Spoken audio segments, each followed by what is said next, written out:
अगर आपको आपकी सैलरी मिलती है तो क्या वो आपकी एक तरह की इनकम हुई, या फिर अगर आपको कोई उपहार मिलता है या वो आपकी इनकम हुई।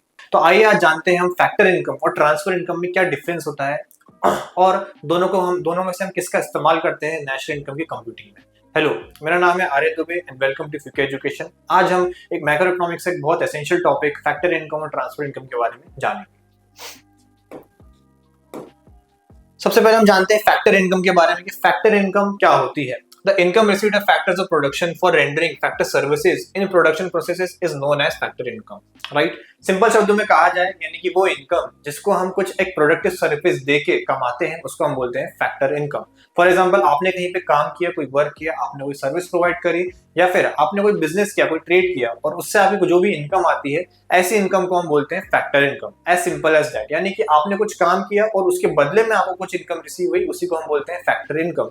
जैसे कि यहाँ बोला गया income received of factors of production, तो क्या क्या होते हैं factors of production? Land, labour, capital और एंटरप्राइज। इससे भी कोई भी इनकम अगर जनरेट हो रही है जब हमने कोई फैक्टर सर्विस प्रोवाइड करी हो तो हम उसको फैक्टर इनकम कहते हैं।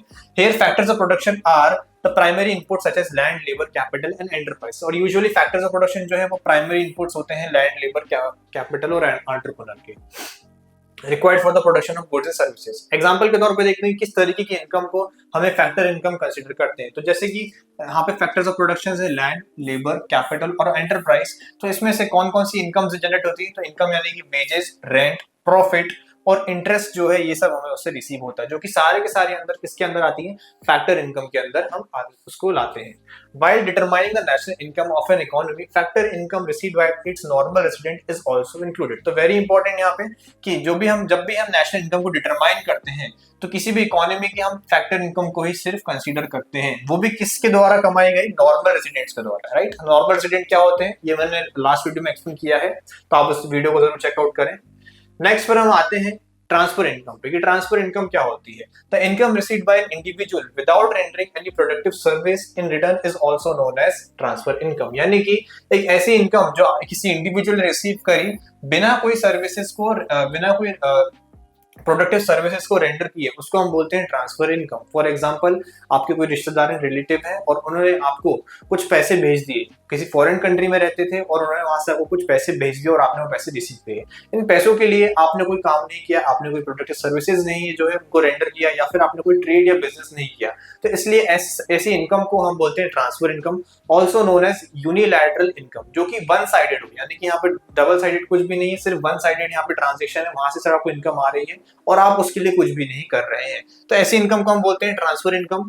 Transfer income is a unilateral concept ना, जिसको यूनिलैटरल का मतलब क्या होता है? जो वन साइडेड होता है उसको, and is not included in national income as it does not involve the production of goods and services। और इसको हम नेशनल इनकम में इंक्लूड नहीं करते हैं। तो ये जानना बहुत जरूरी है कि ट्रांसफर इनकम को हम नेशनल इनकम कंप्यूट करते समय इंक्लूड नहीं करते हैं, क्योंकि ये कोई production of goods and services को इंक्लूड नहीं करता। क्योंकि आप देखिए ट्रांसफर इनकम जो उसमें हमने कोई काम नहीं किया करते हैं और उसके बिना काम करे जो भी हमें इनकम रिसीव हो रही है उसी को हम बोलते हैं ट्रांसफर इनकम। तो इसलिए यहाँ पे production of goods and services जो है उनका ट्रैक इस इनकम के थ्रू नहीं रखा जा सकता। अब यहाँ पे अगर हम और एग्जाम्पल देखें तो आप देख सकते हैं old age pension, pocket money, gifts, scholarship etcetera, ये सारे के सारे जो है वन साइडेड ट्रांजेक्शंस हैं, इसलिए ये सब जो है ट्रांसफर इनकम के अंदर आती हैं।